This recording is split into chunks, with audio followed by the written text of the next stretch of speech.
नमस्कार. लीड महाराष्ट्र या बातमीपत्रात आपले स्वागत आहे. मिरज तालुक्याचे धडाडीचे शिवसेना नेते, शिवसेना युवासेना विधानसभा प्रमुख, शिवसेना वैद्यकीय मदत कक्ष सांगली जिल्हा प्रमुख, शिवसेना शिव उद्योग संघटना पश्चिम महाराष्ट्र संघटक, शिवसेना सहकार सेना पश्चिम महाराष्ट्र सचिव यांच्या संघटनात्मक कामाची दखल शिवसेना प्रमुख आणि महाराष्ट्र राज्याचे उपमुख्यमंत्री माननीय नामदार एकनाथरावजी शिंदे साहेब यांनी घेतली आणि त्यांची सांगली व मिरज विधानसभा क्षेत्राच्या संपर्क प्रमुखपदी निवड केली. महादेव उर्फ निशित सावंत यांनी आजपर्यंत मिरज तालुक्यामध्ये शिवसेनेचे संघटन वाढीसाठी प्रयत्न केले आहेत. शिवसेनेचे व नामदार एकनाथरावजी शिंदे साहेबांचे जनहिताचे व सर्वांगीण विकासाचे जनताभिमुख निर्णय घराघरापर्यंत पोहोचवण्यासाठी त्यांनी परिश्रम घेतले आहेत.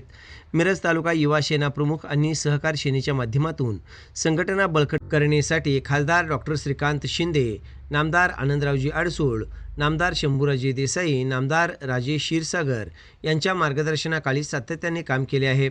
आज त्यांच्या कार्याची दखल घेऊन माननीय आमदार पश्चिम महाराष्ट्र संपर्क प्रमुख दगडू दादाजी सपकाळ यांनी सांगली दौऱ्यादरम्यान पक्षामधील कामाची दखल घेताच नामदार माननीय श्री एकनाथरावजी शिंदेसाहेब यांच्याकडे विनंती केली की श्री महादेव उर्फ निशित गोकुळ सावंत यांची सांगली व मिरज विधानसभा क्षेत्राच्या संपर्क प्रमुखपदी निवड करावी व माननीय नामदार श्री एकनाथरावजी शिंदेसाहेब शिवसेना मुख्य नेते तथा महाराष्ट्र राज्य उपमुख्यमंत्री यांनी विनंती मान्य करून तात्काळ पत्र देऊन नियुक्ती केली.